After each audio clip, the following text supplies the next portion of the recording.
आणि ह्या 3 दिवसात खरोखरच प्रशिक्षकांनी आपल्या पुढे तो आरसा उभा केला आणि ह्या आरशामध्ये आपलं प्रतिबिंब दिसलं आपल्याला शेतकऱ्याचं.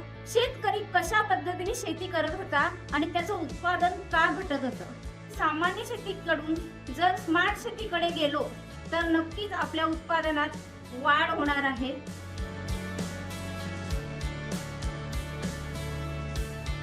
आपले इथे पाय धुतले, त्यांनी स्वतः पुसलं, आपलं हळद कुंकू केलं, म्हणजे आपल्याला हा जो मान दिलाय तो आयुष्यात आपण कुठे कधीच विसरणार नाहीये.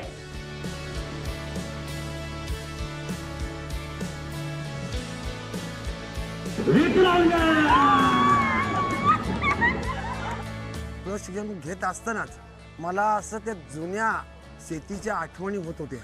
त्यांची मी त्यांच्या सरांकडून अतिशय स्पष्ट माहिती करून घेतो आणि मला असं वाटतं का फार चुकतंय आपल्या शेतकऱ्यांचं. का 2026 निघाला तोपर्यंत ही आपण जुन्याच पारंपरिक शेती करत आलोय. तर आता याच्या पुढे संपूर्ण शेती करताना आधुनिक पद्धतीने करील आणि पाणी फाउंडेशनचा आणि उमेदचा सल्ला घेईल.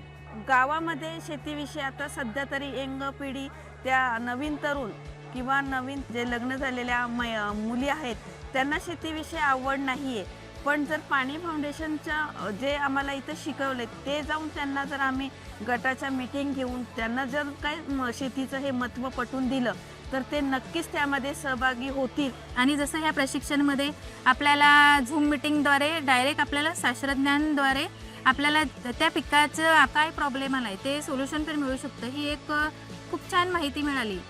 सायंटिस्ट असल्यामुळे त्यांना आपल्यासाठी एकट्यासाठी वेळ नसतो.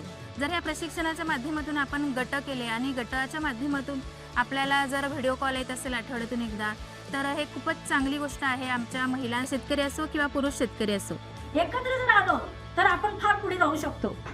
म्हणजे एक प्रकारे आपण यशाची पायरी वरती चढू शकतो. धन्यवाद.